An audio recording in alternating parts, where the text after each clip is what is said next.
Not what? I don't know. Nice when one thing maybe goes a little bit right.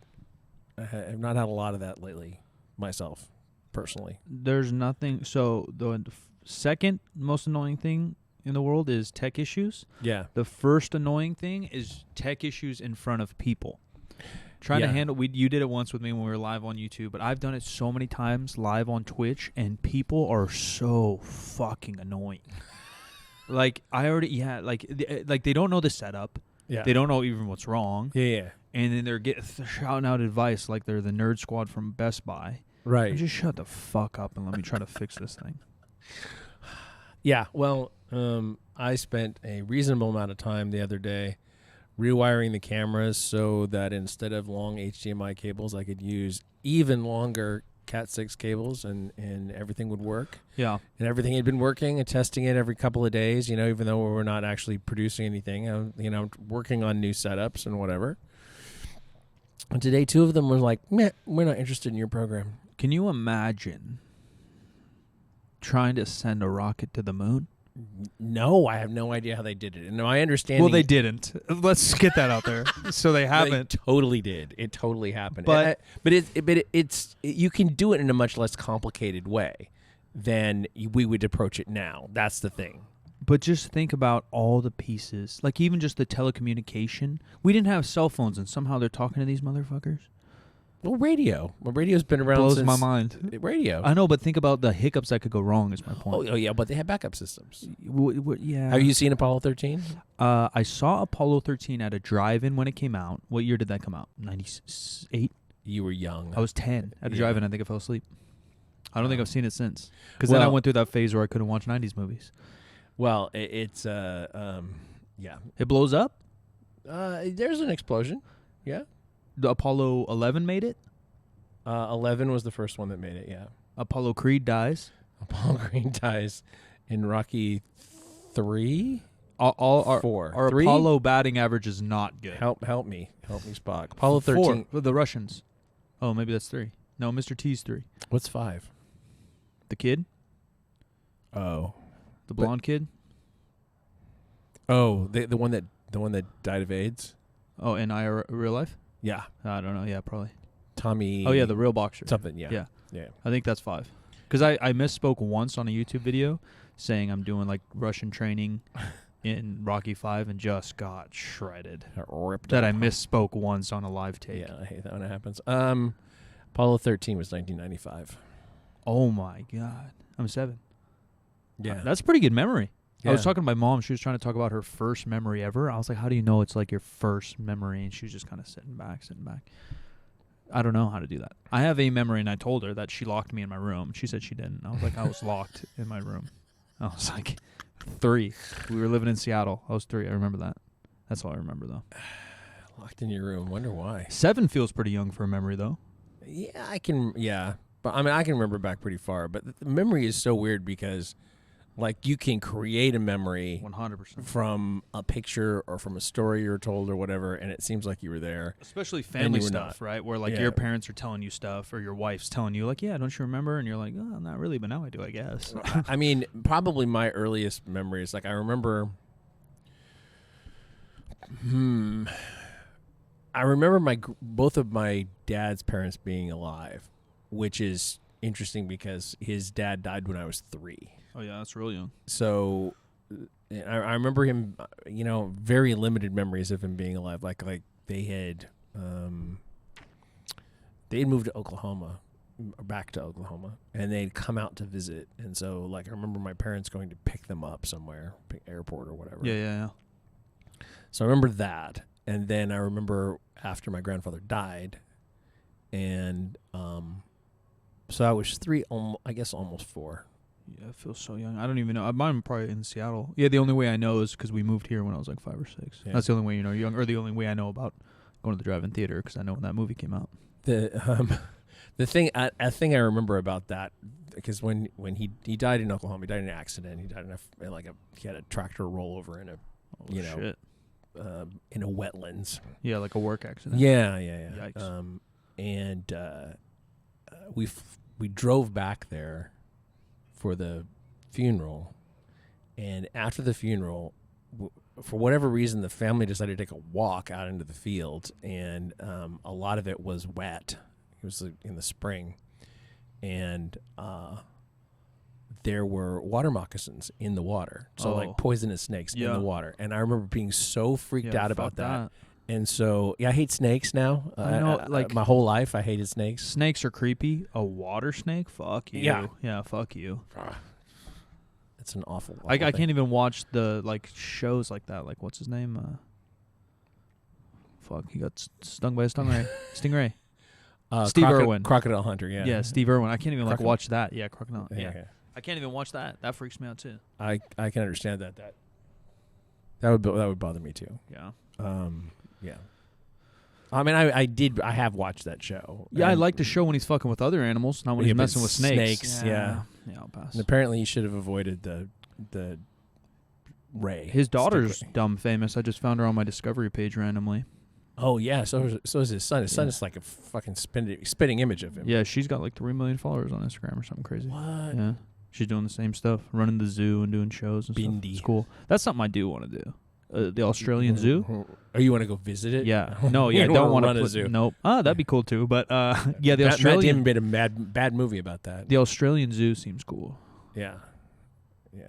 Well, have you ever been to the one up in Folsom here? Yeah. That one's cool. It's like sort of found animals. It's tiny, but really cool. Yeah. Not like a zoo, not like a we're actively looking for animals. Yeah, they're for sure conservation. Right. One secret zoo that I visited that the world probably doesn't know is the Columbus, Ohio Zoo.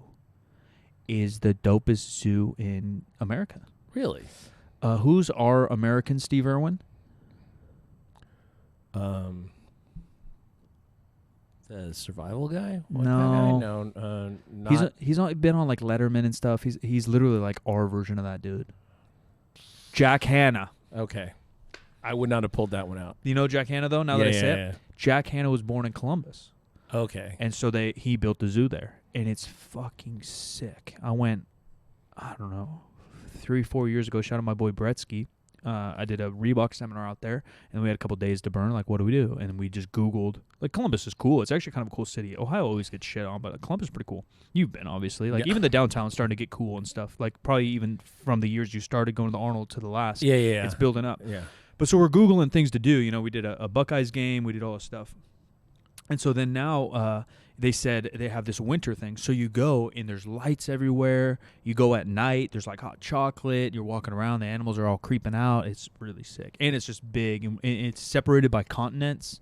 And I guess maybe other zoos do that, too. Maybe that's not so unique. But they're like each continent there feels like its own zoo. Okay. You know what I mean? Like, they're huge. It was really cool.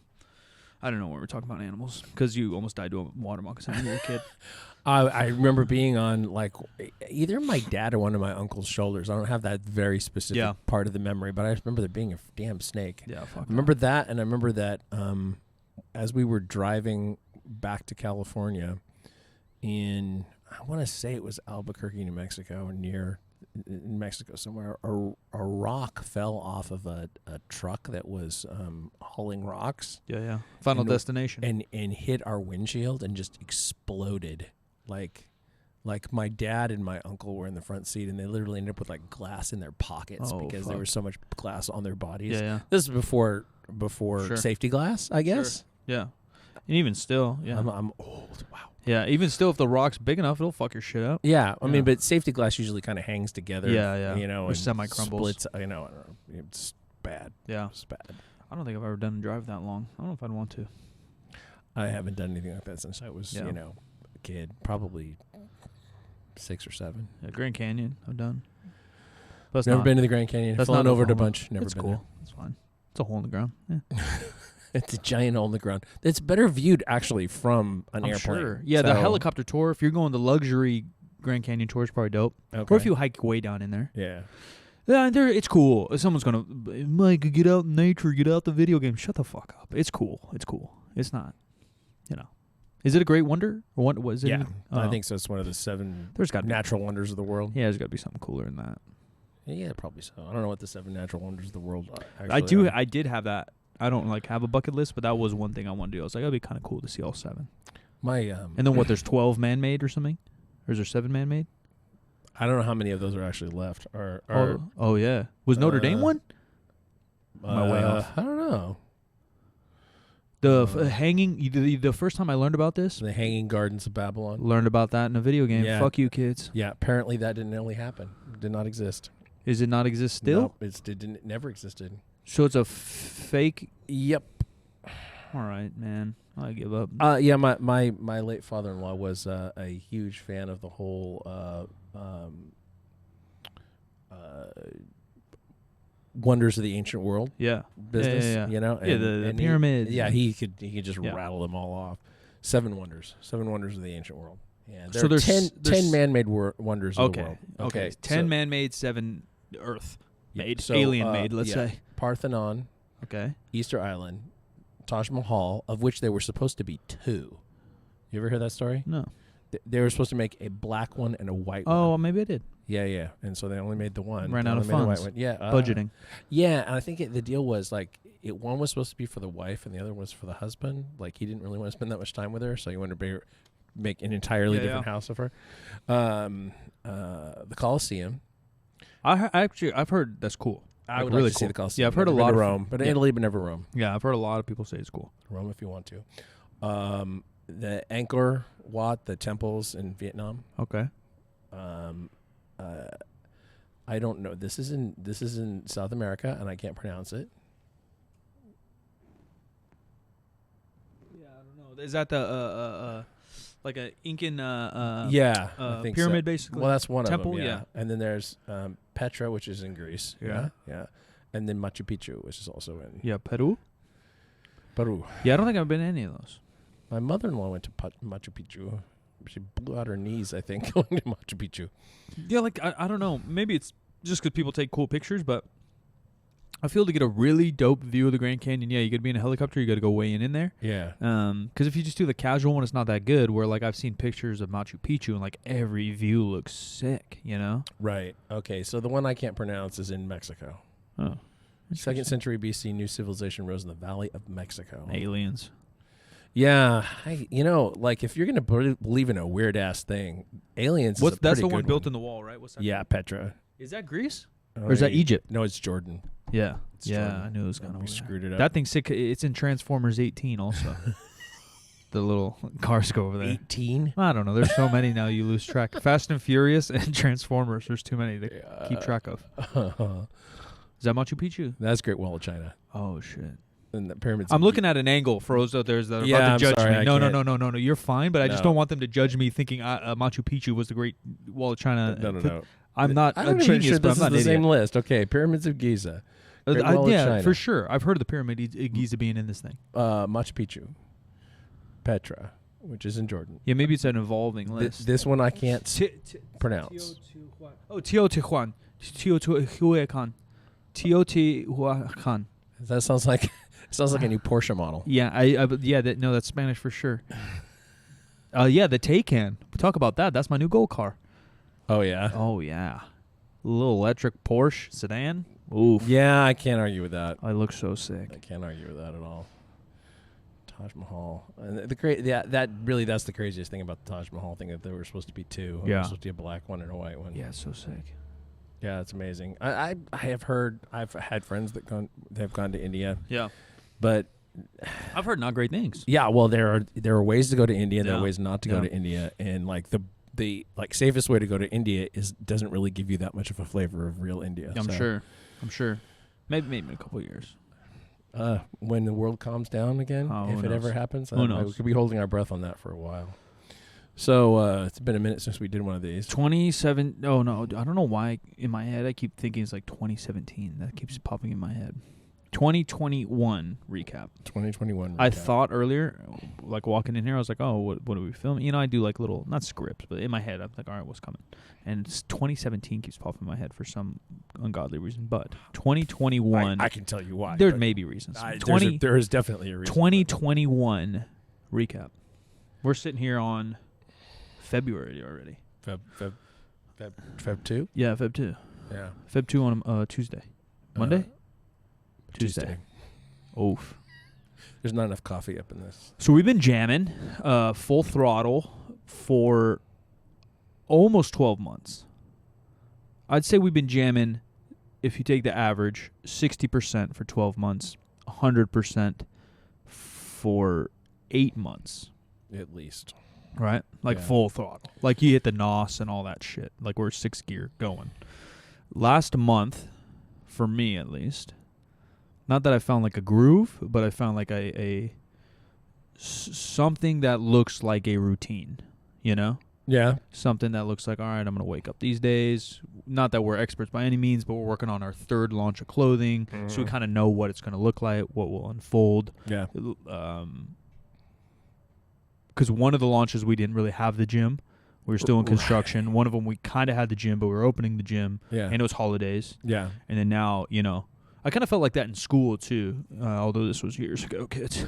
But you find routine going into October. Mm-hmm. And then like the holidays just disrupt everything. Mm-hmm. And I actually don't love that, you know, because I think all humans do slightly better with routine, whether you guys admit it or not. And you're like, I'm spontaneous. Shut up.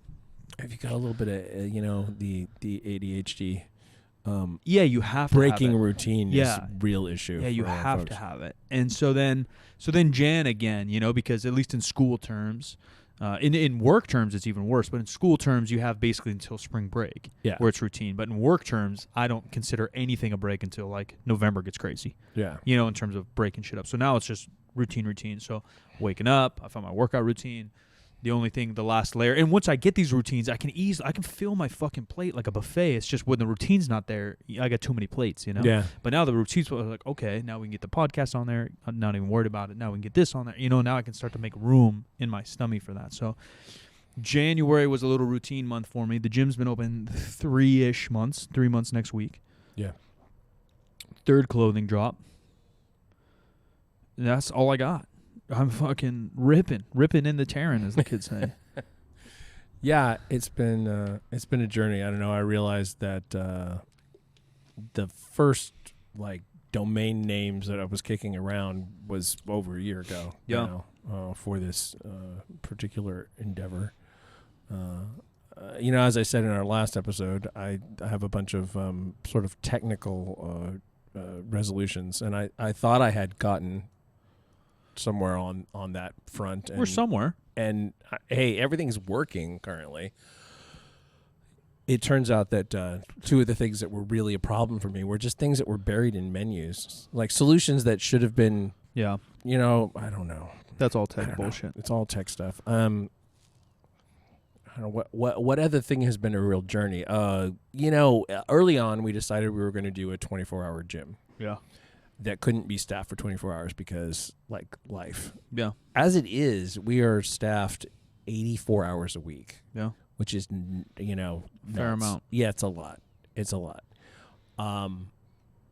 And so the ways to do that have not been, like, super straightforward. Yeah.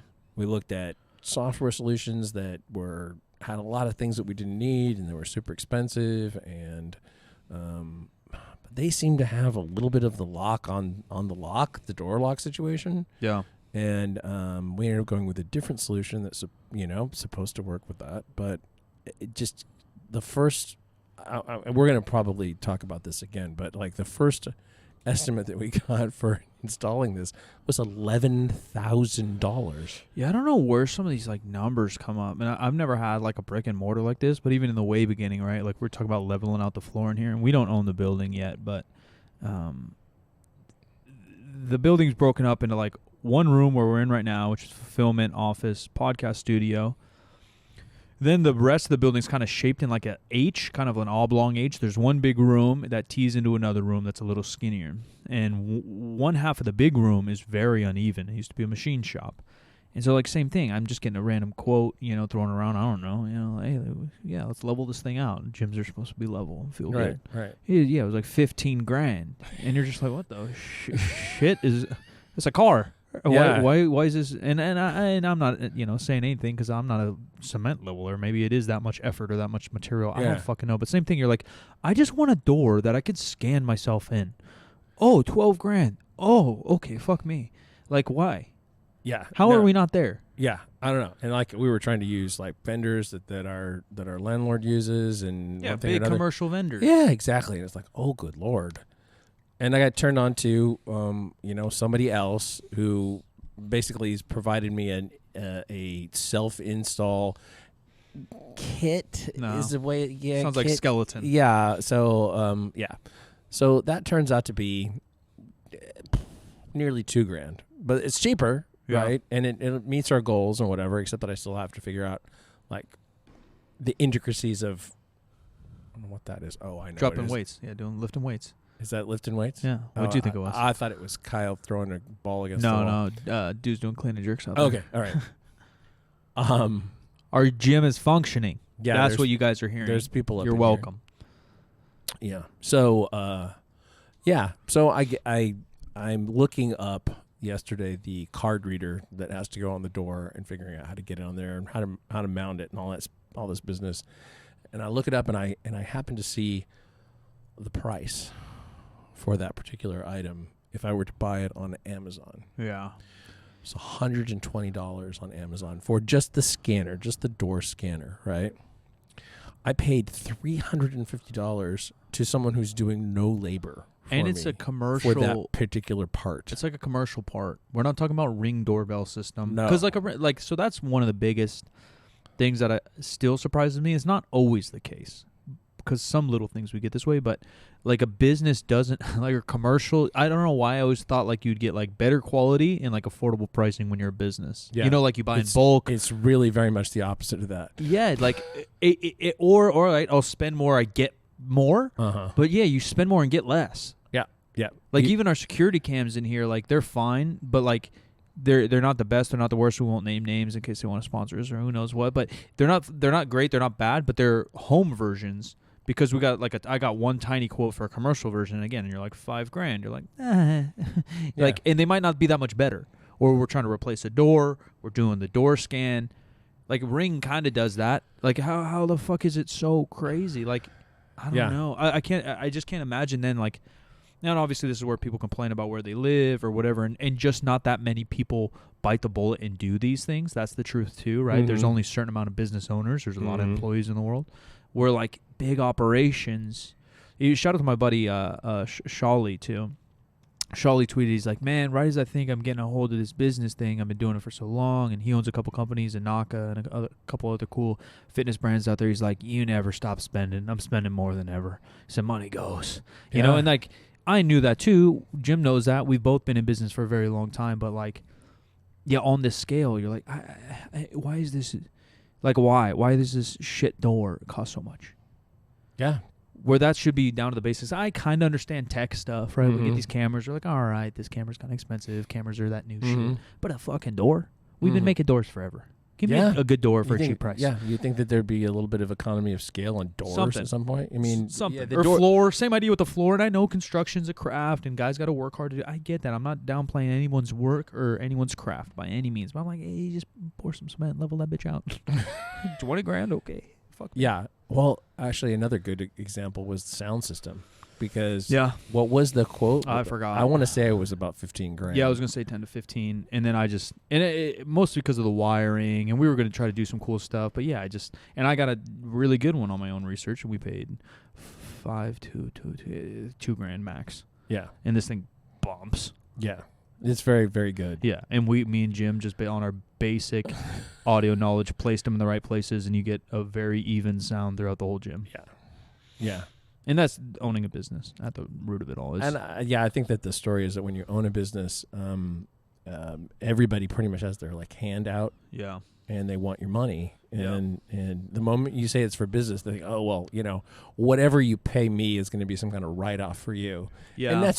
And while that is true. Right. It's still money. It's still money. It's still, you know, it's cash flow is a thing. Yeah. And we're not saying this to bitch, because Jim and I were talking off air earlier this morning about like, people ask us a lot about business questions and like want to interview us and email us and Instagram questions or whatever. And I want to help as many people as I can, but like, I'm sure I'm an expert compared to someone who's never opened a business, but I'm no expert. Like, all we can tell you is our experience. Yeah, I've made money, yes, and I've helped multiple companies make some money, yes, but that doesn't mean like I can necessarily help you. I'd love to give advice, and maybe that's where we head into our next solo podcast, where we're gonna have Omar Isuf, the one and only, and Eric Helms on today for you guys to get entertained by. But maybe we do take some business stuff, because that's the last other question we kind of left off in the last podcast, is where we're headed, where we're driving this ship. You guys are on the boat with us, the Santa Maria, and we don't know where we're going, but we're glad you guys are coming with us. What the format looks like, what the content looks like, it's us. It's always been us. And we still don't know. We still have no fucking clue. We know a lot of you are stuck at home and not living that fitness dream anymore, or you're training by yourself, or a lot of you have maybe rocked with us for 9 years, and so maybe you don't need us to talk about deadlifts.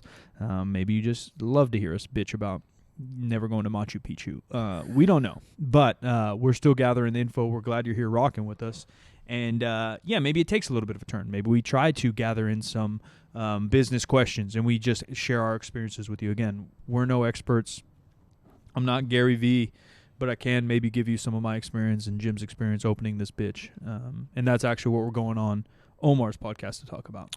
Yeah. The other thing, too, is that we've made sort of one decision, and that is about once a month we're going to take a particular piece of media, TV show. What were the first two we can tease? You said Fake Famous. Oh, yeah. So next week, if you have HBO, or if you have HBO Max, if you have some flavor of HBO, check out Fake Famous, and we may talk about Social Dilemma at the same time. I haven't watched it, but it'd be a good companion piece of this. I watched it. We're gonna break those down as they relate to the businesses we deal with. So basically, what we're gonna take is a piece of media, probably movie, TV, documentary type style, old, new, current, whatever. We're going to review it and hopefully have like an ongoing conversation with you guys about it. And so this latest one we haven't seen, it's not even out yet, has to do with like an experiment to get people social media famous and how to build a following and a living, kind of doing it the fake way. So sounds funny, sounds interesting. The other one we'll probably bounce into because you got to start with the GOAT. So we're going to probably do Pumping Iron. For those that haven't seen it, check it out. You can probably find it anywhere now. If you haven't watched it in a long time, watch it again. Yeah, it is really, really good. I've never been a fan of Arnold's movies. There's not a movie that I'm like, yeah, fucking Arnold. Arnold he never got me into lifting. Like none of that. I'm not that guy. But Pumping Iron, to see him, because he's pretty witty in it. He's younger, obviously, but he kind of has like as I'm looking at the poster, he kind of has like a Muhammad Ali confidence swag about him in it. And that's something that I love Vince Vaughn. Yeah, because his character is kind of like that. It's kind of like the cool guy, and they're not cocky. Even though Muhammad Ali and Schwarzenegger, they do such a good job of being confident and funny without being like demeaning, dickhead, cocky. Right. And you can't really define that line. I can't say why they do that, but just watching them, you're never like, oh, that guy sucks. You're always like, damn, that guy's kind of funny. And Vince Vaughn's kind of that cool guy. And so that's probably when I became an Arnold fan, is age 19 watching Pumping Iron. Yeah. So we're going to review that guy too. And maybe it's once a month, maybe it's more if we can't get good guests. Again, the whole idea was to build this sick studio to get a bunch of people in here to chat because that's our favorite thing to do. Nobody goes anywhere anymore. Yeah, no one's traveling. So we're going to figure all that out. Eventually, a podcast guest a week, or a month, excuse me and Jim chatting a month or two, and then a review. That's where we're sitting right now, probably. Yep. All right, so we're going to break this one off right now, and when we resume, we will have Eric Helms and Mr. Omar Isuf with us. So we'll be back. I will start recording now, too. Why, Omar, you got some juice, dude? Let the tea out. I wish so we shared it all off air, and then we did talk some of that smack that we're known for on the Iron Culture one. So I'm just here to participate. I'm also here to ask to be let into 3rd Street Barbell, but I'm done asking. Now I'm going to start demanding. Yeah, I actually just texted with Kyle at the front, and he said it's $100 day pass for you. That I have $100. Oh, sorry, not Canadian. Yeah, no, it's USD. Oh, sorry, we don't take USD either. Mm-hmm. Okay, Bitcoin, yeah. Yes. We're on all Bitcoin. Bitcoin and GameStop, baby. Literally, though, no cash. People keep trying to hand me cash. It's like, no, I don't want your cash. I don't want your dirty cash. So I have stocks in Radio Shack, Blockbuster, and GameStop. How much of those do I need to get in? So I know we're all memeing here, but have you heard about the last Blockbuster? Yeah. Oh, yeah. Is it in Delaware? It's in Oregon, which isn't that far, and they're doing like movie nights. So, boys, when this pandemic thing's over, that honestly would be so fun to go into the last Blockbuster, have access to every movie, every snack, and you just chill and watch movies in this ancient rental store. I don't think we should do it if it's in Delaware because there's so many LLCs licensed in Delaware. I just imagine it's just a sea of entrepreneurs and there's like standing room only. That is how it works. Yeah, that's either population's quadrupled every day. But this is, you said it's Oregon though, right? I think it is Oregon. I think it's in Southern Oregon. Oh, I thought you said Delaware. That was Omar. Yeah, I took a guess, Eric. I shot my shot. That's very Canadian of you. Pick a random state. Yeah, Delaware. Yeah, let's go. Because I remember it was a smaller, less populated, even though Oregon has what? It's still small. Yeah, but I think it's in the middle of nowhere, Oregon. I might be wrong too. I don't really know shit. There's a documentary about it on YouTube. How crazy is that? We were talking about in your guys' podcast, ladies and gentlemen. No introduction needed. Two of my favorite humans, not only in industry, who I always point to when people ask me who to follow, but as friends and human beings. Honestly, two of my favorite people. The greatest compliment I could give, and I don't know if I could verbalize it as well, but is when you leave the company of someone and you feel like stronger, mentally more positive, more driven, more inspired, and that's something that not to get too serious too early, but that's something I always feel talking to you guys and leaving you guys. We've been in a podcast lull. Our hours are nuts, work's nuts. I like podcasting in person. As Omar knows, we spent billions of dollars traveling the world podcasting together. That's a lot of money. Yeah, I enjoy that way more.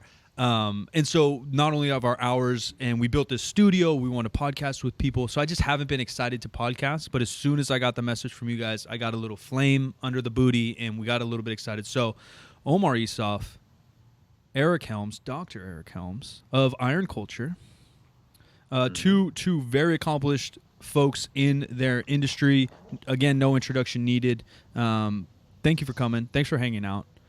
I was going somewhere with the state's Delaware Blockbuster, but I think my mom, we were talking off fair. My mom was talking shit to me.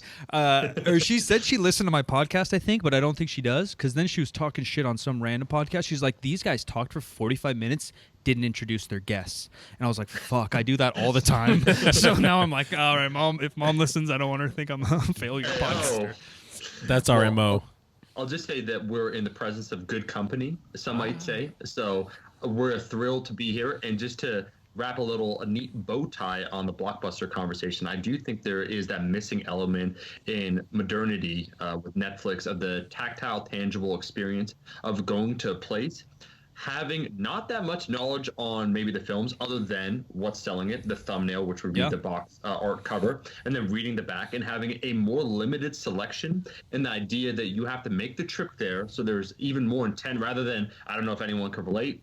One, I don't like Netflix, but let's say you go on Netflix, because the ratio of good quality to bad quality, you just get not only overwhelmed, but you get pacified where you just start surfing for 20, 30 minutes. That looks pretty good. That looks pretty good. And you don't make a choice. Blockbuster, because your ass is inside there, you have to make a choice. So there might be a reduced selection. It might be more inconvenient and might cost more per, trip or per rent, but you can't replace that in-person experience. Kind of like a gym culture, some might say, online versus in person. I couldn't agree more. And video games, the amount of Nintendo I wouldn't have played if I couldn't go rent games and randomly choose it by the cover. My childhood would have been just naked and scared. And to wrap the whole good company thing up, and Blockbuster, wrap it up with Blockbuster. Everybody here must have had the Blockbuster key tag on your keychain at some point. Well, I didn't have keys when Blockbuster was around, but I'm sure my mom did. Okay, I wasn't allowed around sharp objects, but yeah. With a little barcode on it where they scan it, Yes. when you're renting your movies. So our new door access system that's coming soon, as soon as I figure out how to install it, and our new check-in system is based around exactly one of those. And not a Blockbuster one, but for us, it's got Goodie Bear on it, and it's our yellow gold color, and it says member in good company. Belonging part of community. Eric, real quick before we go on, because we were talking Blockbuster, and we talked about them lonely nights as youngsters. Did you play video games growing up? Was that one of the things that you would do? Yeah, would you rent from Blockbuster? Or? Man, I had to give up video games so that I could be a successful entrepreneur. I still remember the Not even that, even a successful bodybuilder. I remember the day in 2006, and on our podcast that happened just 20 minutes ago on Iron Culture, I gave a shout out to Todd Beasley. And we lived 5 minutes from the California Family Fitness, walking. That's how far it was for me. And one day I found myself going to be late yet again, despite the fact that I live within meters of this place, because I wanted to get to the next portion of the game in Baldur's Gate 2. And I was considering being late to a workout. And it was that moment that I stopped playing video games seriously, because it started to interfere with my quest for muscle. And I saw my addictive personality rearing its head. But no, I was full on addict from that point. Before that, I played Halo obsessively in the Air Force, and I played all video games. I had a Super Nintendo and Nintendo growing up, and I played many games on my computer. So yeah. I think we've all shared similar paths. I think Omar and I have as well. And there's about 8 years that I didn't play video games. I felt like a failure. I'm living on my mom's couch. I dropped out of college. I didn't know what to do. I was like, all right, no more Call of Duty. And I didn't pick it up until I was 26, 27, where I'm still a failure, but now I'm good at video games. And I would like to throw one back at you, Eric. And it sounds like your muscle building interfered with your gaming. You phrased it opposite, but from a nerd, I think that your thumbs probably aren't as accurate as they used to be. And maybe I'll build an arcade out back here somehow, so when you do visit, we can, just rekindle a little fun in the video game sphere. I'm down. I think so long as it's one of those things, I can be a recreational drug user. I just can't have it in my home and do it regularly. That's good. Yeah. Yeah. But actually, in all seriousness, I have, after my Ph.D., we did get some video game systems here, and I found I actually have a very different relationship with them now, 2017 and later, where I have so much going on. Like, I just pick an hour and I do something, and sometimes I play games with my wife, and she has a very different gaming background, so we have to find games that are relatively simple. Like, we play Dr. Mario together, and when I play on my own, I play for an hour and I stop. So I have actually evolved, and I still love it. I'm down. And tiny tangent that could turn into a whole podcast that we don't have to. No, I'd love to. I actually see lifting weights, bodybuilding, and powerlifting very similarly to the way that I see video games. It's like I'm building my character. I'm going on a hero's journey, and I'm like, and then I'll compete in this show, and then I'll get my squat up to this. Yeah. The only downside is occasionally I hurt my back or get an eating disorder. But hey. Different takes. Temporary status ailments. I would actually exactly higher stakes than the video games. My gaming's actually evolved maybe worse than yours, where I literally can't play games alone. I would play for hours, whether it be Halo Online or even pre that Mario Kart, anything. I played hours. Kobe Bryant Courtside was one of my games on N64. Literally 10 hours straight, dude. Not even blink. Now, as an adult, I can't play unless it's a social endeavor, and I don't even almost don't even care what game we're playing. If the homies are playing, I'll be like, all right, man, I'll grab it. And it's social hour. Something interesting that to relate it to a different aspect of lifting, where it is an individual thing, gaming. And I actually like where we're headed. We're just going to freeball this one, Jimbo. No, Sorry. feel free. So I had a podcast. Jim throws his notes away. Yeah, he spent a decade on this. I did an interview with somebody like a year ago, and they were bringing up to me about gaming. It's actually my boy Andy Dooley. Shout out Andy. And Andy's interviewing me, and he's talking about how I like gaming and how I like these things. And he said, you know what I find interesting about gaming is you have.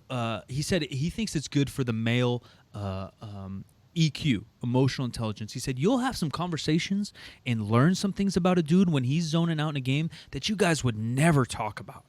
And I started thinking about it. I was like, oh yeah, man. Maybe you're right. So another shout out my boy Bibby, who games with me every single day for 2 years, never met the kid in my life. And I met him because he came into my Twitch chat because he was sad his girlfriend broke up to him. But that dude's never walking in my gym, looking me in the eye and say, hey man, I need to chat. My girlfriend broke up with me. He would never do that. But we're gaming. we're online. He's like, yeah, man. And so then I was like, oh, what's up, dude? You know, and then we just got real close because you just zone out for a couple hours and you'll just talk about whatever's on your mind. Like the filter's gone because your concentration's on the game. Where in real life, we're all worried about our ego and like, will Omar judge me if I tell him I think I'm fat and my girlfriend broke up with me? Or, you know, it kind of takes some of that away from, it would take some of that away from it. And so I think there is something beautiful to the grind. And I hate it because gamers really talk about the grind that way. They do, and I get it, but I don't like it because I'm like, just go grind something slightly more productive than like a badge, right? Like even business. I mean, you can whittle it all down to whatever you want. If finances and nice things aren't your cup of tea or whatever, then you can think grinding at business is stupid too, and you should spend more time with your mom or whatever, right? It's all perspective. But I do hate that term, but it is so. It is a form of dedication to get really good at something. Because early COVID, I was streaming 12 hours, 16 hours a day, and I was real nice at Call of Duty. Then we opened a gym, and I went back and played, and my thumbs just don't work. My thumbs literally stopped working. And it's sad. Same thing happened to my lifting. I took a year off. You come back and you squat 225. You're like, damn, this doesn't feel like 225 did last year. I'm seeing them 5-plate squats first off. I will say that one of the few times, because I'm actually not a social gamer, I like playing games by myself unless it's with my brother because I have that established rapport. So I focus like the narrative experience or whatever, being immersed. I almost get thrown out when there's other people involved because I'm trying to be completely immersed. But it's by style of game too. It depends. It's very style of game dependent. Like so, if I tell someone I like role playing games and they're like, oh, like, do you like an MMO? I just want to punch him in the mouth because it is totally not the same to be like, oh, I'm learning about this fantastical world than like Dick Munch 64 runs by and like yells at me. Sorry about that, dude. Yeah, and he's on the same quest. Like he's going up to the same guy, like, oh, you got the magical one only ring as well? Thanks. I got to respawn in your area. And I'm like, what is this? This is trash. Yeah. Eric, not even close to being the same thing. It does remind me at the time, one of the few times I played Fortnite with Mike and company, and one of his homies just said, while we're playing together, he just blurted out, I don't want to die alone. It's my biggest fear. And I'm just like trying to reload. I'm like, hey, don't mention it. And I pretended I didn't hear that shit. And I just said, do you guys shotgun ammo? Because like I'm new to this game. Is it rifles? Like what's going on? And he just like played it off. But for me, he opened up to you, bro. He opened up to you. You're just trying to get some ammo? I'm trying to learn the ropes of these games because I'm trying to get that small dopamine drip of becoming slowly better. I'm not here for conversation. I think it is so game dependent because I like the team sport aspect of it where I think talking about an RPG, you're playing that for like a movie feel. You're feeling it. You're playing it for the story, the immersion, where I'm playing it, to strategize with the boys to feel like I'm in high school again playing basketball, living the yearbook. The gym. And you know what's weird is I would actually put forth that the gym is kind of like that for me. Like when I train with you guys, when I go down, the idea of a squad or belonging to a team, that's the gym for me. That oftentimes for gamers, they will use video games to take place of that. So the very real in-person, like we're attacking this, we're all mutually, getting after our goals. Like Eric's preparing for his bodybuilding show. I found out on that day that I'm definitely not 12% body fat. It was some at least 10% there. I'm like, shit's got to change. I'm like, yeah, we're part of the squad. Eric's like, but you're not competing. I'm like, yeah, but I'm there encouraging you. He said, yeah, but you don't need to be there. And I said, yeah, but that's the thing about bodybuilding. You don't do it alone. He said, actually, you do it alone. So it's in that way that it's a team building sport. Yeah. Supportive teammates. Thanks for that, Omar. That makes up for the story that we heard from Eric earlier that we did not include in the show. Dude, because I laughed my ass off at that, but that was just the primer. This was great. Sorry. Omar's got the better ones. Yeah. Not ready for people opening up. I'm like, save that shit to yourself. Like this is not. You ain't paying me to be your therapist, kid. Pass me the shotgun.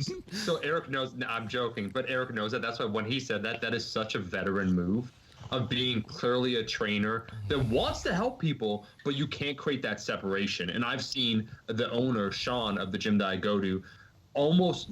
When I say lose his mind, it's because he makes himself available, but there are no limits. So when he's in the gym, there'll be 8 people that boom, immediately come up to him. Yeah. And so the trick of putting in, even if you can't have, headphones plugged in for whatever reason, pretending you're busy if someone has social acuity, it's like, okay, this guy just wants to train. Like, let him go train, you know? How come my wife doesn't understand that? Because I can be walking through the house listening to something and I have AirPods in or whatever, and she starts talking to me like I can hear her, and I can't hear you. Like, you could talk all day long. Short answer. Yeah, I don't hear anything that you're saying. I've made a rule for years with our training group that you're not allowed to wear headphones. Again, to kind of build in the team stuff. And if you want to go work out by yourself, like, that's fine, by all means. But if you're like training with me and you're spotting me and I'm loading plates for you, we're going to listen to the same music. And I'll let you choose the music. I don't care. I'm not that guy. Again, like the video game thing. I don't need to be, no, Omar, we're not going to Burger King. We're going to McDonald's. Like, is there chicken nuggies? I'll go. Okay, I'll figure it out. Right? So I don't care what music's on, but we're going to do this thing together. Because of the same thing, yeah, like people are kind of talking, they're kind of not talking.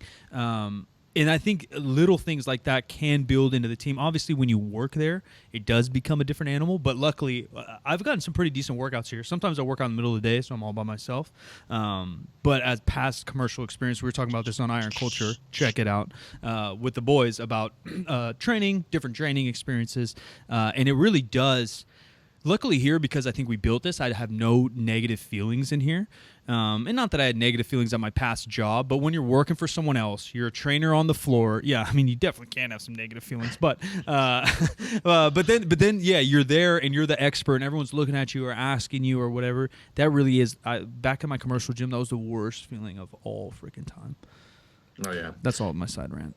I just honestly, it's no different than like you going out to dinner with a group of people. And everyone who I think has the emotional intelligence, they leave their phones in their pocket, right? Yeah. You know, so you can actually connect and experience together, and that's not just like we're sharing space, you know. Yeah. Like why are you here otherwise? That's kind of like the headphone is to me. Like, it's not as extreme. The phone in your face is kind of weird if you're in a group of 4 and you're chatting or whatever. But in the gym, I'm like, well, why are you here? Like.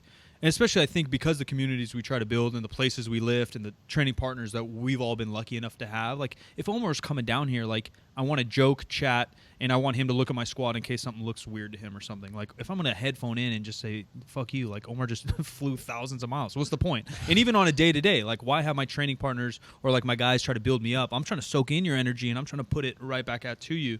Why am I closing myself off? And I'm not social. I don't want to talk to people. I don't like talking to people. I'd rather close myself in my room in general in life. So when I do step out into those things, like you said, like, why aren't we trying to experience that? And that's a whole nother topic. Cell phones and people and where our communities are. Mike. I do wonder. Like, that's being present in the moment. 100. I do wonder if it'll get better through something like this, because people are forced to be isolated, right? Like, maybe when they, the gates release and people can be more social and go back to normal activities, maybe they'll realize how precious that may be, as the last 8 to 20 years have been so digital, and now it's like more digital than ever. Like, literally, we could be having this podcast in person. You know what I mean? And we we totally can't. But it'd be great if we could. No, I'm saying that without the pandemic, and we very much likely would. We did one a year ago together, and it was tons of fun. I had way more fun on that trip. Not that I'd not enjoyed this experience with you guys, but we grabbed sushi and we did all these things. You know what I mean? Like, it was just it was so fun.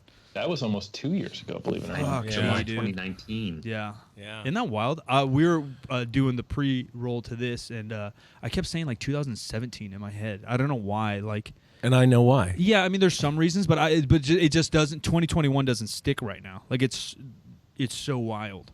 No, we have so much history. You could pick the year when. So Mike was actually the first person to pick me up when I first came down to Sacramento from the airport, and we connected. Was it a? I think was it a Denny's or IHOP? Even worse. Yeah, because it's right near the airport. And I said, hey man, like, I had like a connective. It's been 8 hours. If you don't mind, I actually didn't get breakfast there, and I don't like eating on airplanes. Can we say? You're like, yeah, not a problem. And we bonded instantly. But there's the 2015 run where there's 2 trips. There was one in January. Then I came back in August when we went to Boss of Bosses 2.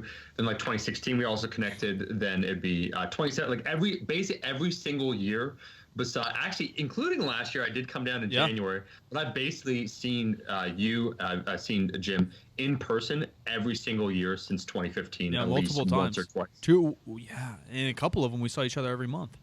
Oh, bro. So let's reminisce for 2 seconds here on what it's like, because Eric, people don't understand. They also don't understand. It's like Iron Culture, these podcasts, we're not making a dime. In fact, a big corporation did reach out to us, offering us money in exchange to be exclusive on their platform. And we said, you know what? We're men of the people. Okay. We want to get swole for all was actually one of the original titles for Iron Culture. Besides, Can you just forward them to us? Because Yeah, we totally I'll take need that it. shit Okay, right yeah, now. yeah, You want my podcast on Pornhub.com? Okay. I'll get the tattoo for your corporation right here, guys. Sure. But myself and I could say that like I did the taxes, like we filed it. It was in 2018 when we did that podcast together. Mama's Boys was the idea. We basically want to travel together, and so you could use that as an excuse to have a podcast to go out and travel. But I think we traveled to 3 or 4 places. And Eric, we paid for all our guests, so every guest that would come, you know, we pay for dinner. All the like shit actually starts adding up when it's us 2 plus 2 other guys, so that's 4 plus the 2 guests or 3 guests. That's 7 people. You go to a meal, they want to drink. You're not going to say no. One person actually, I'll share this. It's like a week-long trip too, like because we tried it. We put out a podcast every single week still. So we'd go. I don't know what our record is. Our record might be 10 podcasts in a day or something stupid. Oh, Like it was something absolutely insane. I think there's probably 34 Kanye West references between those. Because that's when he was freaking out. It was. I went to his concert where he freaked out, and then we podcasted, and then he freaked out again, and then. And he's only. So are you saying Kanye West said some weird stuff? That's, No. He yeah. See, he There's doesn't more. really do He's that. in the news right now too. Really? That's so strange. Hit a He's quick not such a Google. level guy. I'm not going to let this Mr. derail the Consistent. Kanye West podcast episode because I won't let that happen too many times with Mama's Boys. I will just say that as an anecdote. So one, it was several $1,000s. I think myself and Mike sunk like 7,000 to 8,000, including the trips together. So you add that up, it's like 15, 16 grand. No sponsors. But interestingly enough, we couldn't say no to this one guest, Eric. This is no joke. It was the guest idea to go to this extremely fancy restaurant because I guess they're a restaurant connoisseur in Manhattan. Do you And the know bill, that was a year ago? it's- That was a year ago this weekend. It Or- was 2018. It was 2018. 3 years Yeah, ago yeah. this Three- weekend yeah, though. But Super this Bowl. No, weekend, it was the Super Bowl, Mike, and so we so go to we a fancy steakhouse on the Super Bowl. No, No one's there. It was actually sick. It's It was like- actually sick. It's a great memory. No one's there. yeah. No, and Mike, you know this, so we're not disclosing who it is, but roughly for ourselves, our camera dude, who I felt bad for our camera. So we told them because Eric, this place was very ritzy, like it's $100 minimum for what you're ordering. He felt, but he's like, should I order it? And we say, no, dude, like don't worry about it. Do you remember, Mike, what the bill was? I know it's several $1,000s. I have a number in my head. It was either 18 or 2,800. Yeah. No, is it? And the thing is, There was what like 8 of threw me us, off- 7 of us. Because it's the guy, it's like we're gonna ask him like, hey, so like obviously we're splitting this. It was his, he was like so excited. Oh man, you're in my city. I'm gonna take you to the best spot. And myself and Mike were just like talking to each other like, hey, so like, Is this we're free? taking care of it. Yeah. Yeah. But it was an experience. Yeah, well, hey, experiences over things, right? I like to think so, but I do like nice shit. I don't hate nice shit. Yeah, I like nice things. I do like experiences, though. I'd like to go anywhere now, though. What's the thing? I have a tough time, like around the holidays, because no one knows what to get me. Because I don't want things. Like Yeah. I started to realize, when you're a kid, you don't have the ability to buy things you want, and most of the things you want are things you don't need, and your parents are providing for what you need, so you have no self-concept of what you should actually spend your money on. And as an adult now, I hate gifts and holidays. I used to love getting gifts because I was a selfish child, like most children. But now, it's like, oh my God, if you need something, you're an adult, you're probably going to buy it. If I need something, I'm an adult, I'm probably going to buy it. So now the gift giving has this responsibility of going, I know you this well, I'm going to show effort, and I'm going to express my care and the value of our relationship by finding something that really fits it perfectly. And it's just far too high of an expectation barrier. And I normally just tell everyone, please don't get me anything. Don't get me anything, I won't get you anything, and we'll maybe go on a trip together. I'm Or very we'll grab a similar. bite Yeah, to that's eat. me too. That's Do you, me too. Eric? Do you have a lot of extended family? Obviously, the pandemic and things this year. But do you spend holidays with a bunch of people? You're obviously living overseas from your immediate family. But do you normally travel for the holidays? What was the big hiccup there this year for you, or was there one? Yeah, good question. So I have a very small immediate family. So my father's not alive anymore. My mom is here, and I Oh, have she's no in New siblings. Zealand. So She is. Oh, very she cool. Came out I didn't know here that. in 2019 before the pandemic, which I'm very grateful for Very because cool. she's turning 71 this year. So, yeah, for the immediate squad, it's me, my wife, and my mom and my 2 cats. We normally have like a morning together, and then we go on some trip within New Zealand, typically to see something that she hasn't seen yet, or hopefully all 3 of us haven't. However, I would normally try to either have a family member from California, an extended family member or couple, come here, like my cousins or uncle or something like that, or we would go to Sacramento, and normally we would, is those who listen to the Iron Culture, twin pairing. It's like a wine pairing, I would say, if we want to go with expensive family restaurant. That podcast with this one, this is the steak, we're the wine. We're going to give you guys that. I talked about how I had a very tight relationship with my uncle in the greater Sacramento area. We would normally go spend the holidays with them, but that's something right now we couldn't do. Yeah. So all of 2020, I normally travel almost every month, at least once, to go speak somewhere or do something. And I traveled in January, February, and that was it. Or maybe March as well. But anyway, the pandemic hit right around like early March, and I was in Costa Rica. And it was, I know that sounds crazy, like you were traveling, but it was awareness of this was a big deal. So I got back and I haven't traveled since March outside of the country. And that was amazing for 6 months. And then I actually started to find I overdid it before, which I've now learned through the pandemic. Like I'm much happier to travel less, but I do actually like to travel some, and I haven't seen my family except over Zoom. So that was the wrench in the gears for me. Yeah, that was going to be my next question is, did you find out you were traveling too much and and miss it or hate it? But somewhere in between, you think? Yeah, well, it started as the former, right? I was like, oh man, I didn't have to go to this event, this event, this event, this event. I've been home for 6 months. I'm making good gains. We're very fortunate here in New Zealand where we have controlled within the community. So I've competed in Highland Games competition, a powerlifting meet, and an Olympic weightlifting competition. And I've got a powerlifting meet coming up in April, fingers crossed if things stay controlled in the community. So we're super, super fortunate. But I have found that the reason why I started traveling was because it was awesome, and I think you just get in the mix of it and you do too much of something that you love and it starts to devalue it. But I remember the first time, in 2013 or 2014, that was right where it started. People would email me and be like, hey, do you want to come to this country? I'll put you up, fly you out, and pay you to talk about bodybuilding. And, when it's over, you've got a few days to go see, this cool place you've never been before. And I was like, is this real life? This is amazing, Yeah. Go to London for the first time in my life ever and talk about bodybuilding to a bunch of interested people, and you're going to pay me to do that and put me up? Yeah, absolutely. And then I just did it so much that I was never home, and I didn't get to train the way I wanted, and I'm jet lagged, et cetera, et cetera. So I think I thrive off it, but I think there's a limit to everything. Yeah. And I found I had probably built up for the last 6 years too much travel to where, man, I loved those first 6 to 7 months. And then I was kind of like, man, I wouldn't mind doing a little bit of traveling. So it's helped me recalibrate probably what's the optimal dose response for me. Oh, Omar, similar thing. I think without putting words in your mouth, you're similar to me, but you have a smallish family. There, at least immediate family that you spend your holidays with, so you got to do that, I know. What about traveling and stuff like you? What's the biggest change in COVID for you? Have you been a little happier? You've been a little sadder? So not that I feel good. It's been great. Yeah, I've been very fortunate. Fortunately, the home life is set up in such a way that all the things I want to do, if I want to watch films, if I want to read, if I want to listen to music, if I want to play music, we have a backyard here, so you don't feel that you're trapped. You can walk around the neighborhood. In general, I am actually more of an introvert, and so I do enjoy a lot of that alone time. And so the recalibration, kind of what Eric was saying, is that I sometimes feel a need, a social obligation sometimes on occasion. And now that that's removed, so there is a very rational explanation why I can't show up to things or why things are canceled. Yeah. It takes the pressure off. So it's like, I'm just going to stay here. It's like, this is good. And so it actually has been amazing in a few different ways where it is a reset in terms of like a recalibration in terms of what you can and can't do.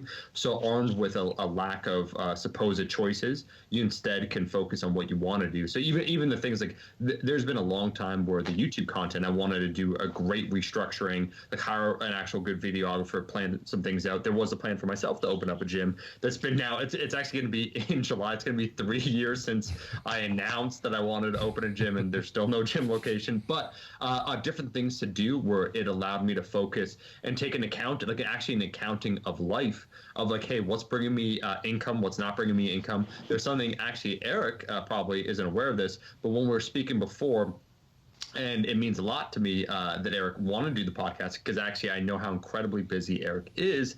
And one of the things that he said when I asked, this is years ago, but I asked a question and he said, I think it was framed as such that what I think about is, would I be available a year from now as well as right now? Because you have to think you're adding complexity to your overall day to day.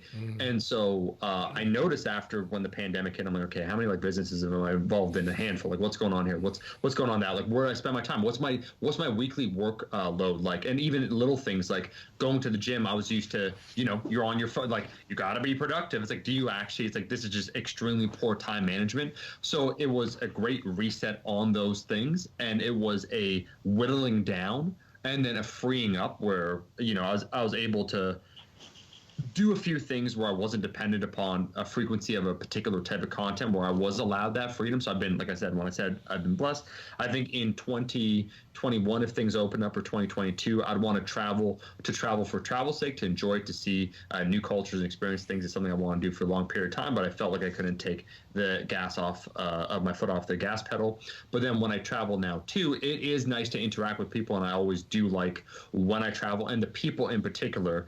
We're all blessed here in this opportunity where you could just say no. It's not like, oh, it's a work trip, I have to go here, I don't want to go here, I don't want to communicate with those people. I know exactly what that's like. So it's been very good, and I think we're in a little slice of heaven, so to speak, where I know many people, like businesses, brick and mortar businesses, where I know some people that open up, I know one person in particular that opened up their dream business like a few months prior, and just how tough things are. So I have perspective is very important on these things. Yeah, I miss traveling, but I don't miss business travel. I think that's kind of what all of us are saying. Like, it's fun to go places and actually experience the culture and the food and see the sights that you don't get to see all the time, and sort of change the texture of your life for a while. But traveling for work in general is just stressful. Yeah, it's a whirlwind. Yeah, I mean, you're tired all the time, and your brain is struggling to keep up with whatever jet lag that you have. And I mean, if you're going for business, and your brain's got to be on. Yeah. If you're going for pleasure, your brain only has to figure out how to make yourself happy, right? Yeah, true. And there's, I mean, you're going to a target-rich environment to make yourself happy if you're going on vacation. Yeah. In my mind, at least. I'm locking myself in my house. Yeah. No, I just want to say that earlier when we started your show, actually before we started your show, and you guys came on screen, like my eyes dilated because it's been so long since I've seen you, and I love you guys both so much. And you're such I don't want to just mirror exactly what Mike said, but both of you are a positive force in this community, in the online fitness community, and have always been. Like, you guys don't have like blemishes. You never had to like repair your online image or anything like that. You've always just been good people, and just kind of let yourself be good people everywhere. I'm really glad Eric, he doesn't know about our OnlyFans, but all I gotta say is it was a good move to change my name before I got into the fitness industry. There you go. Omar was saying something about human centipedes or something. Yeah, there was something about that earlier. Another great film reference. I've never seen it. The term of 50% facts has been changed, and so it's probably going to change episode by episode. But for this one, we just talked about life, you guys, everything. Let's get 15 minutes on an actual fitness topic. If you boys don't mind. And I feel like it's an ever changing topic and argument, and I feel like and maybe Eric, you can start with the slight controversy that may be, turn the brain back on.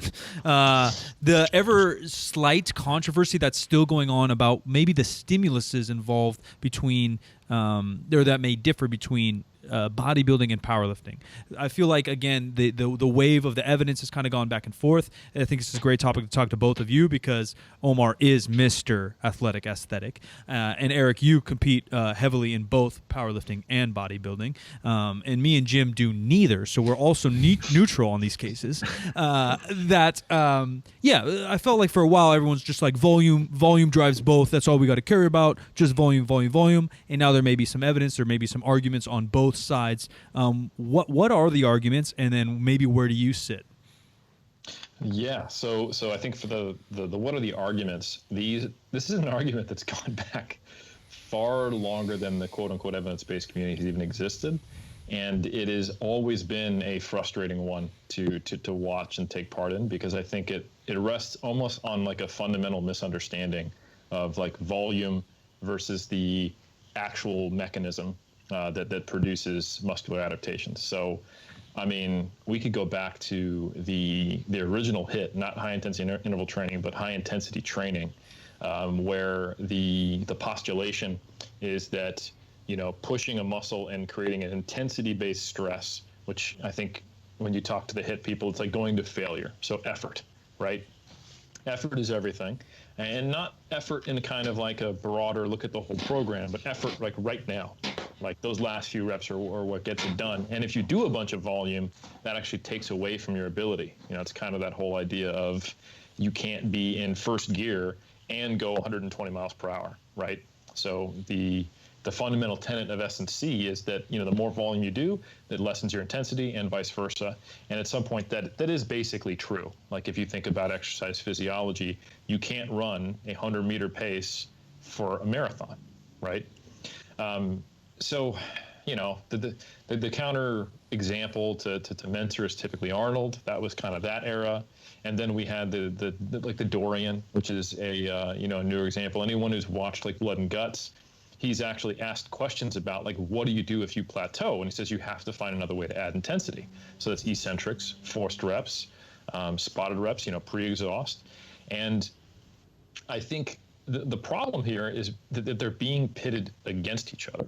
And this is something that people keep just misunderstanding. And it is like when people say volume is a primary driver, I say volume of what? You know? And ultimately go, whoa, well, you know, productive work. And it's like, okay, well then what's productive work? And then ultimately you come back to, well, it's sufficient effort. It is getting to a reasonable proximity to failure.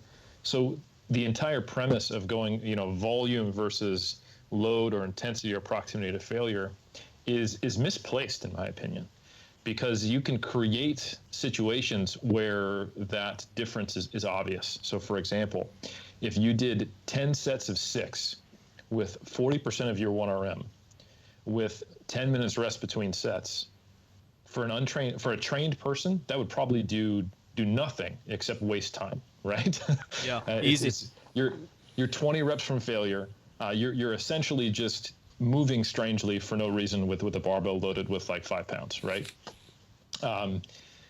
So like that is a much higher volume than doing one set of an 8 RM to as most you could do on one movement once per week.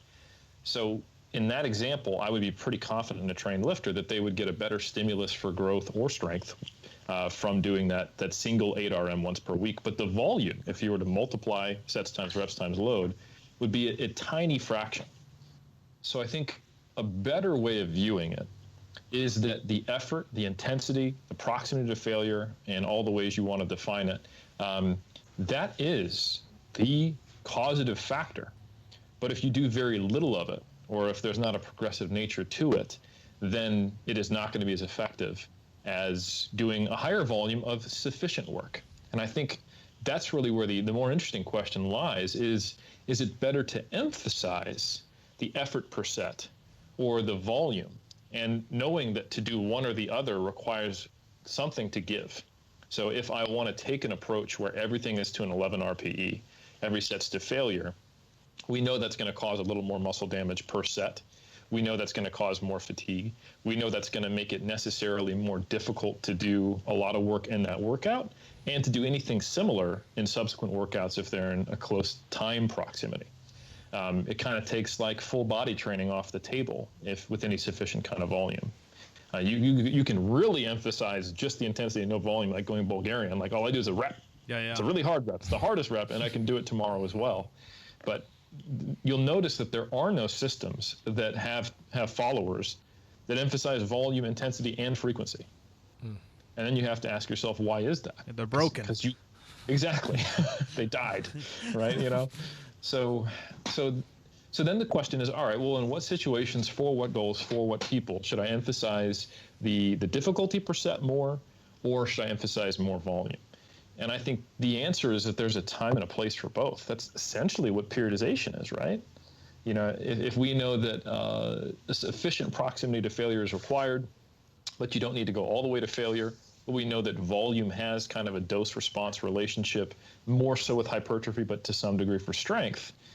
And intensity is more important with load on the bar for strength. Than a strength athlete, it would probably make more sense to be doing more volume at some phase and then higher intensity, lower volumes, maybe closer to the time when you're actually going to test that strength. And I think if you look at it from that perspective, the debate starts to get a little clearer. And then for hypertrophy, I think it is a more difficult thing to parse out because it's harder to measure, it's more subjective, and a lot of things work. You can take a once per week moderate volume, high intensity, close to failure approach like a Dorian Yates and build a lot of muscle. And you can also take a moderate effort, high volume approach.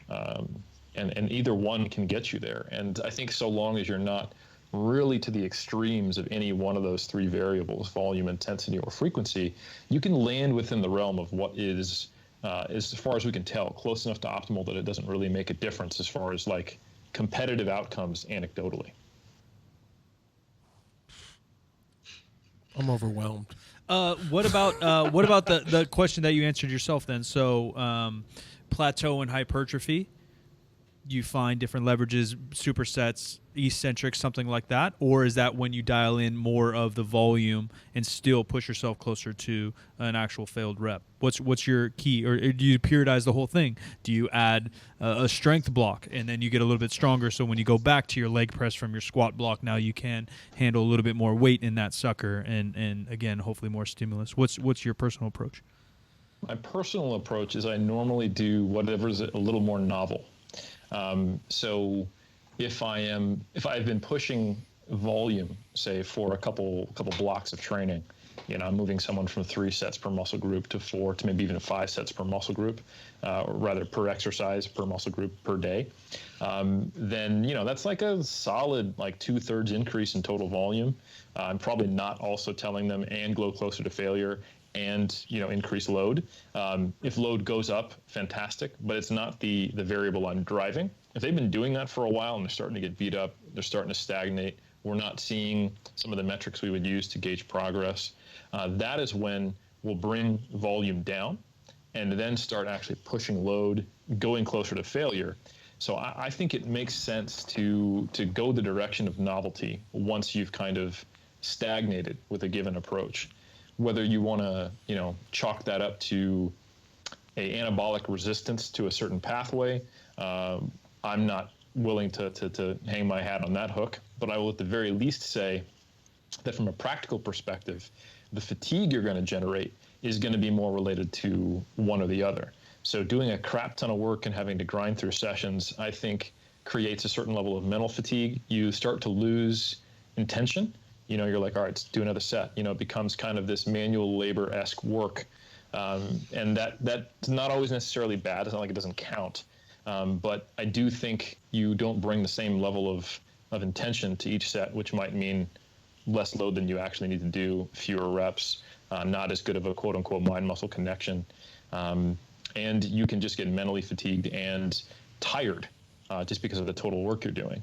And that's a different type of beat up that you get from doing, say, an intensity block of powerlifting training, where, you know, your hips is the topic of most conversations. Your lower back is super stiff. You just feel a little crushed and creaky, and you don't remember what life was like when you didn't feel like you're in pain most of the time. And then you go through, you go to more machines, you drop some axial loading off, you don't have 400 plus pounds on everything you touch, and all of a sudden it's like you just don't feel like compressed, and your joints feel better. So I think you could even view it purely from a fatigue management perspective, that if you drop volume, you can increase intensity, and that makes the given volume you are using more effective. And that's a useful way to get some of the specific fatigue from doing a lot of volume gone before then you go back to it. And you can look at that from even if you're just a pure, I only care about hypertrophy kind of perspective, I think that's still a valuable way of looking at it, of going through phases of accumulating more volume with a lower proximity to failure on more machines and more single joint movements and things that you can rack up a lot of volume without cost, to then going, all right, I'm going to take a break from that and do lower volume, but maybe each individual exercise is a little more efficient. Like you can do, a leg extension, a leg curl, and a hip thrust, but you could also just squat and deadlift. Yeah. Yeah. So yeah, each one of those attributes a little more growth, but also attributes more fatigue to you, and is a little more, caustic on the joints in general if you're using a full range of motion. So I think there's almost a natural benefit to going back and forth between the two. On that same topic, Omar, you're one of, if not the smartest dude I've gotten to become really good friends with. And although you're not like the academia that necessarily Eric has, I know you know all these things like crazy. But what I respect about you, and actually Eric too, actually to a very large level, and you mentioned it earlier, how you're kind of damned yourself for making things not vague, but like a big post, because all that matters. But like if you're kind of there, you're kind of there. And Omar, how does that apply? Like you and I do coaching together. You've coached for a very long time. You've had great success as a coach, and I know you know these concepts. But how do you apply that to yourself in your training? You're one of the most consistent guys I know, and I know you've really turned up your own training. I think you have always loved it, but it seems over the last 2 or 3 years like you're getting fucking after it, at least from the outside. You and I don't even talk training that much because we have so much other shit we want to talk about when we do talk. But it seems literally just from social media that you've really turned it up. Do you play like a broad goalpost and you know this and you just kind of go, or do you write out what you're doing to yourself? I know Eric's helped you a little bit with programming and tips. Obviously, you guys are close and talk on it. But what's your approach to take all this information, right? I did a rant on YouTube, not to go sideways, but because it might come off as an insult to Eric, but I think Eric knows where I am. Everyone's obsessed with programming. That's the most common question I get. And my response is, I was just talking to Jim about this earlier. I sound like a broken record. I know how my car kind of works, and I need my car, and I really like cars. I love cars. But I'm not a mechanic. I don't need to know the inner workings of the pistons. But every person that just kind of gets into deadlifts wants to know all this shit for some reason. And I don't know if it's an ego thing or paralysis by analysis or why they want to know these concepts. And that's obviously where Omar's built an amazing career, is taking some of this evidence and things that definitely matter, but in the scheme do they matter? And he simplifies it for such a broad audience. But I'm wondering, Omar, how do you truly apply that to yourself? Or are you more like me, where I have real wide posts when I'm training? Like I know if I really want to hit a number, what to do, but I'm just, I literally go by RPE of fuck it, and some days it's RPE 1, and it's such a broad scale that I kind of carry myself through. Wow. Thank you, first off. To quote Shannon Sharp, the football player, I love me some me. And I'm joking, but I think the big difference over the last few years has been a little bit more of a focus on self-care. And what I mean is often actually when you're trying to do multiple things, I'm not a very good multitasker at all. And it has been to grow a channel. It has been to grow my businesses. It's been very, let's say, focused on my professional outcome, on my financial success, all those things that those of us that have come from places that, once again, there might be either a scarcity or an experience where it's like, you know what, the idea of having something a little bit more stable sounds appealing. You make sacrifices, so you're no longer the young whippersnapper at university where you can provide all that emotional effort. So you have that investment in yourself where you're just there on like a Friday night or whatnot, training at the gym. So you really can cut loose. And I'm someone that's very poor at self-care. So the idea that, hey man, you should get, like, instead of practicing this music, you should get 8 hours of sleep tonight. Like, hey, instead of doing this, it's like, you know what, that work that you did right before you went to the gym, you probably should have fit in like an hour walk before you get to the gym, because as recently with Mass, Mike Zordos, where he was reviewing the cognitively demanding exercise task right before lifting, just as a small microcosm of what can occur. I was doing none of those. So it's like you go from, I just did 8 hours. Yeah, I got off from the CRA or like the tax person. It's like, all right, I'm here to lift. And you make these tiny compromises because you put yourself on the back burner because there are these larger goals. And that was, once I experienced, I'd say after 2013, the channel was growing and all those things.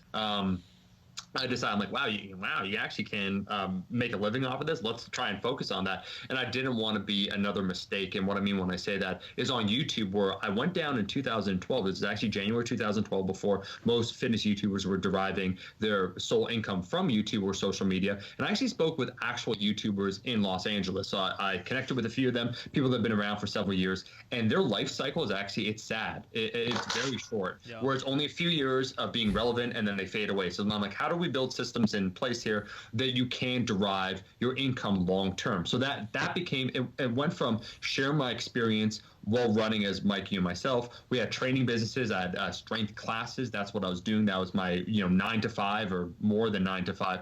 That was my job, and YouTube was a side project. And then that shifted over. And one of the things that sat on the back burner then was the training. And you get set in your ways. And what I could say is that I was terrible at applying some of the fundamental principles that I understood to myself, first in the self-care sense, but also then armed with that data in terms of the stress load. It's like, is this high volume approach really working for me? In theory, if I had all the time in the world, if we're back in university or whatnot, I could handle the stress. But in the greater whole, like talking to Mike to share the biopsychosocial model, I can't. So it's kind of, you're running into the same obstacles. And speaking about the body recomp god, Eric here, where I can, bounce ideas off where it comes to any of those things. So like body recomp as an example, one of the, I wouldn't say archaic myths that I had about myself. I do think I perform better, let's say at 15% body fat versus 11% or 10% if I ever got there. But like I do think I perform better at a certain body fat level. But the idea that to myself, I had to be either a certain weight or a certain way or certain approaches that historically had worked, but given the new inputs weren't relevant, I had to reevaluate that. And to be perfectly frank, there is a line from it would be Paul Newman. Fantastic. He's my favorite American actor in the film. Really The good Hustler. dressing. Oh, Newman's Own. The best. Is, My favorite salad. man. Great pretzels He's too. Yeah. Lean, Solid mean, Caesar. fighting machine. And he said in The Hustler, when he's down and out, so he's a pool shark, and he's down and out, and these guys challenge him, and they basically want to con him, and they don't know who he is. And they sense basically prey. They're predators sensing prey because he's down on his luck.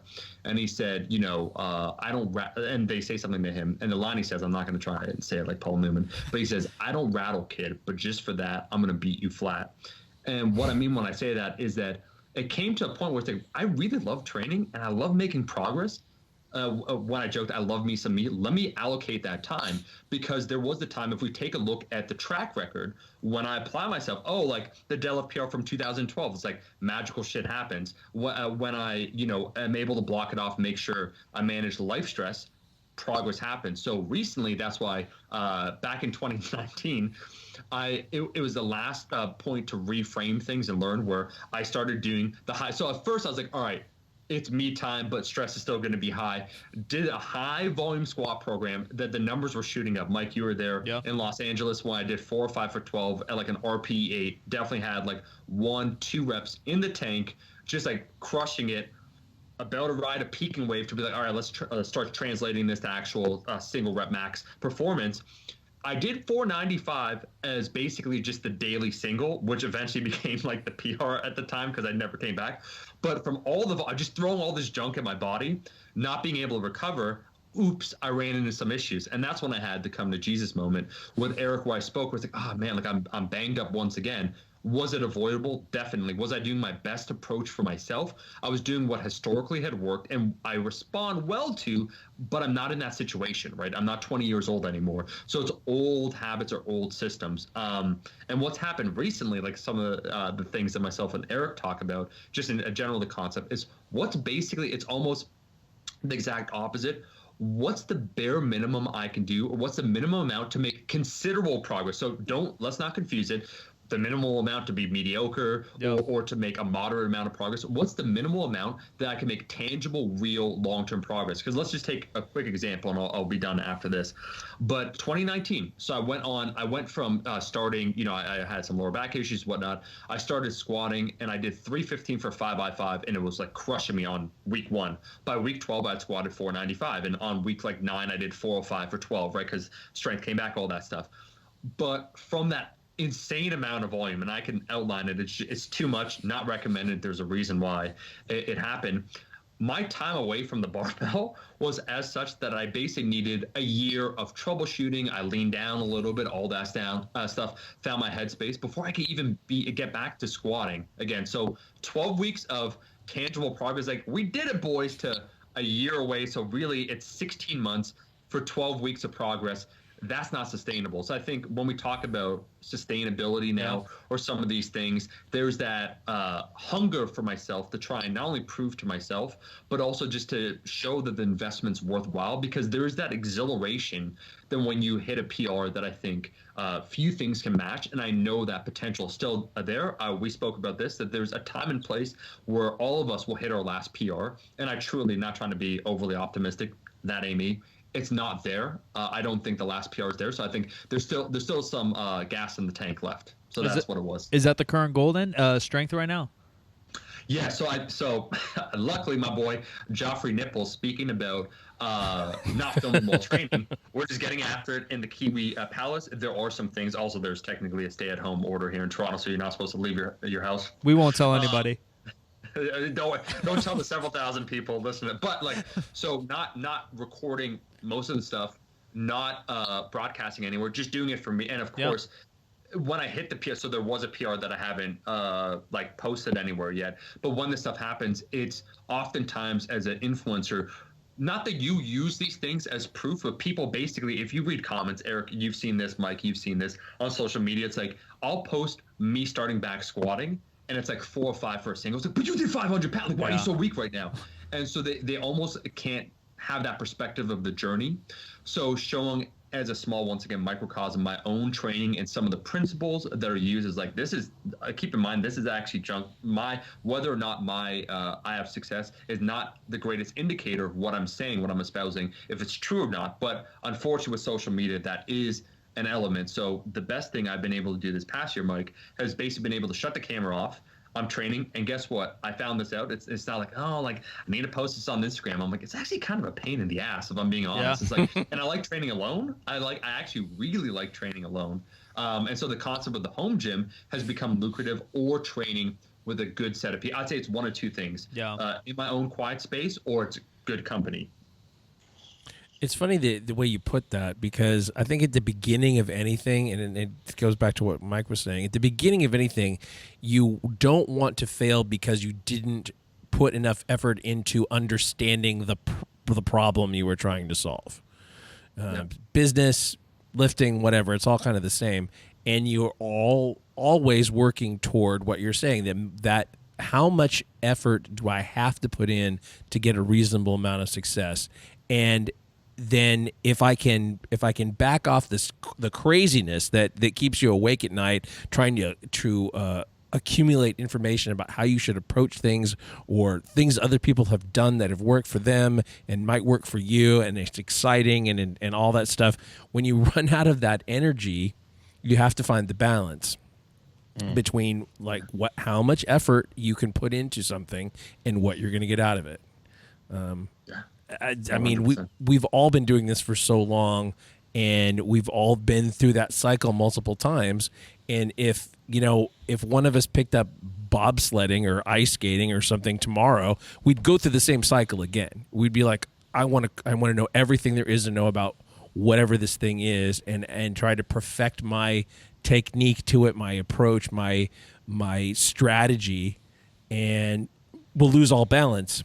I think that balance level changes too. Yeah. Because even though I consider myself like an experienced lifter and coach, and obviously it's all relative to who and what, I'll probably go through that again. I'll probably pull something kind of slow tomorrow, and then I'll be like, fuck it, 10 sets of 10, you know, like I fucked up, and you go down that. Or business, same thing, like something didn't sell, and you're like, fuck it, I'm going to read 20 marketing books, fuck you, I'm selling out, you know, like I think that's kind of like a double-edged sword. Like it's kind of a good thing that drives some people, and it can be unhealthy for sure. But to go along with that, what balance is at the moment changes, and that word itself is so like kind of corny now. It kind of sucks. It loses meaning. Even when Omar said self-care, I love you, Omar, you know, but like everyone fucking says that, but they don't like mean it. You're like, oh, you got a pedicure and all of a sudden you're self-care. How Omar explained it was actually really good. It's what he needed to feel more composed and more optimal at the things that he wanted to tackle. Self-care doesn't mean you eat a brownie and all of a sudden you're fucking never see a therapist again. Like, but that's how people talk about it in our age, and balance is the same thing. Like balance doesn't mean like perfect equation. No. Balance just kind of means like what needs to kind of get one of these and what kind of needs to get pushed down, and what kind of how do we finagle new things, and how can I last really. And there are times I think business, lifting, otherwise, and Eric can maybe speak to it better than any of us, where like I'd imagine last couple weeks or months of a bodybuilding prep or something, like sometimes you just got to hit the gas, and balance that word doesn't belong. Like in business is the same way. Like we're in a pandemic, like I'm gonna work 50 hours a week, like we gotta keep the lights on, right? Like sometimes you just have to go, and balance can come in 2022. Yeah. I almost see balance as the perfect analogy for balance is someone balancing, being on a tightrope, because as you shift one way, you have to shift back the other.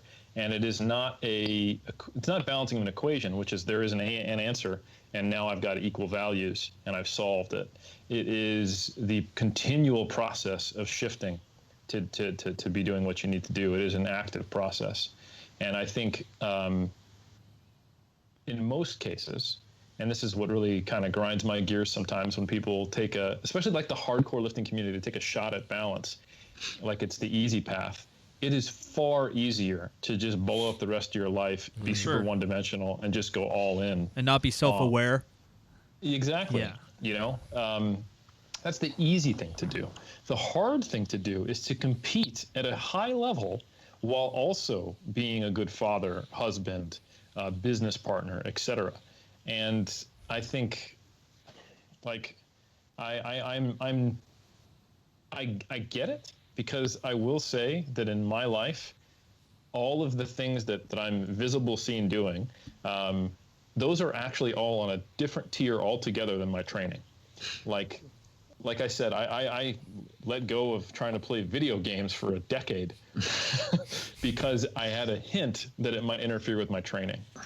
And that is just something that's a core part of me, because I see that the training led to all of the rest. Yeah. Training made me a better human. Training made me someone who had self-efficacy. Training led to 3D Muscle Journey, to Iron Culture, to being on this podcast.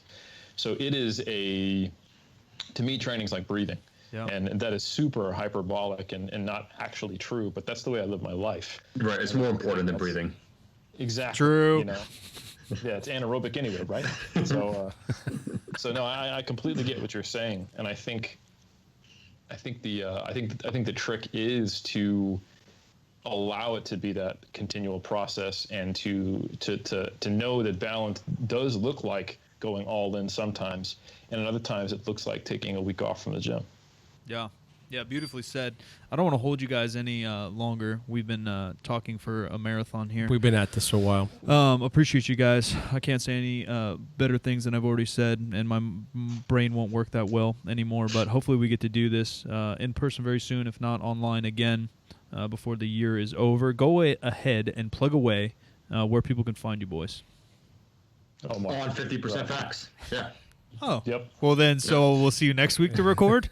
Same time, same Actually, place, we're same doing a channel. fun show next week. You guys are probably might find it interesting. No, they'd be so good. I wish all of us weren't busy so we do this. We're gonna start to review some different movies, and but be a little bit more topical with it. So pumping iron, obviously like the basics, some stuff like that, and just talk about what we want to talk about. But there's a new one coming out that's like a series where they fake build someone's social clout. So they buy followers, they fake that they're at these salons, like they're in a shitty backyard, but they make it look like they're doing all this stuff and try to grow like these, like a kind of like a contest, grow these careers. The show's not even out. It starts next week, but we're going to review that too because it obviously relates to our weird fucking world we're all found ourselves in. Fake Famous on HBO. We're going to talk about it next week. That's amazing. Yeah, so it should be funny. But Iron Culture. Yeah, iTunes, Spotify, Hit 'em. YouTube. Just search Iron Culture. Yep. Easy. That's the best spot. I mean, yeah. I mean, definitely check out Kizen. That's right. That's also we're all involved with that. Yes. Rascal Apparel. There. Rascal Apparel Position. 3D Muscle Journey, mass monthly application in strength sports. If you're interested in reading the research reviews by Eric and company. Elemental Formulations, where Omar and Ben Esgrove launched a new supplement company. It's fantastic. Yep. It's part of the scientific advisory board. And of course, if you want to get personally coached by Eric, I'm going to give you the response he gave me. You're not ready for it, kid. So that's off the table. Yeah. I will say too that I do the post production along with a partner on Lane's podcast, and nice. Eric mentions you probably every episode. At least once. I don't know why, but he does. Yeah, it's almost like Eric has been instrumental for the industry. It kind of really one of the leaders, you know. It feels that way. He's the underbelly, what we like to call, of the fitness industry. I'm the pot belly. No, that's me. All right. Ladies and gentlemen, please give us a rating or review. We will be banging out podcasts every Wednesday now. We're back in the flow. 3rd Street Barbell on Instagram. It's on the mic with 2Ks everywhere you want to find me. Thank you. I am at the Jim McD on all the social media. This podcast is 50% facts, where percent is a word and 50 is just numbers. And the gym is 3rd Street Barbell with a 3. And we on Instagram, on Twitter, we are Good Company 3SB. And so it's not Turd Street Barbell. It's not Turd Street. No, turd. You are. It's also not Thirst Street Barbell, but it sometimes seems like that. Thank you guys so much. Thanks, boys. Before we get into another tangent, I'll just let you go because we'll probably just talk for a minute.